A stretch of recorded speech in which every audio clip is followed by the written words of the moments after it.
संत रैदास जी की वास्तविक कहानी।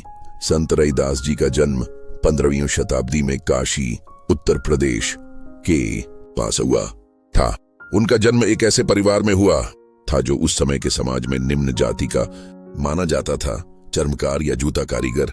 उनके पिता का नाम बदार माल और माता का नाम रामबाई था। रैदास जी अपने पैतृक व्यवसाय यानी जूते बनाने और मरम्मत करने का काम करते थे। वे समय के पाबंद, मधुर भाषी और अत्यंत परोपकारी थे। वे अपनी आय का एक बड़ा हिस्सा साधु संतों की सेवा में खर्च कर देते थे, जिससे उनके माता पिता कभी कभी अप्रसन्न भी रहते थे। रैदास जी जन्म से ही भक्त थे और उनका मन सांसारिक मोह माया से दूर था।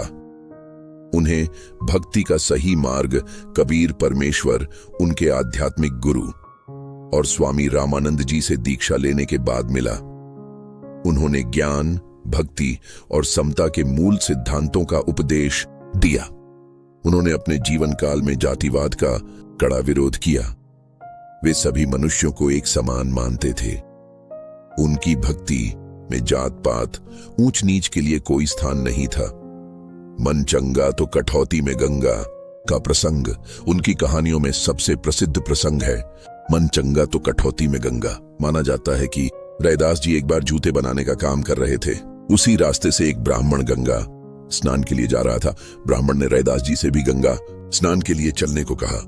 रैदास जी ने उत्तर दिया कि उन्होंने किसी को जूते देने का वचन दिया है और अगर वे बिना काम पूरा किए गंगा जाएंगे तो उनका मन काम में लगा रहेगा, जिससे पुण्य प्राप्त नहीं होगा। उन्होंने कहा, मन चंगा तो कठौती में गंगा। इसके बाद उन्होंने अपनी काम करने वाली कठौती, पानी रखने का पात्र में ही गंगा मैया का आह्वान किया।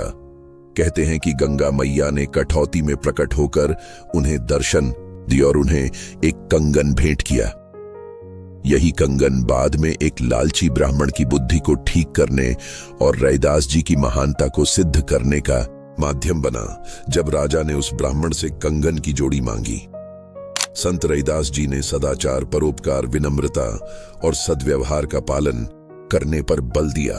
उनके उपदेशों से प्रभावित होकर मीराबाई जैसी कई प्रसिद्ध हस्तियां उनकी शिष्या बनी। उनके भजन और दोहे आज भी लोगों को प्रेरणा देते हैं। उनका जीवन इस बात का प्रमाण है कि सच्ची भक्ति किसी जाति या वर्ग की मोहताज नहीं होती, बल्कि यह मन की पवित्रता और कर्म की निष्ठा से प्राप्त होती है।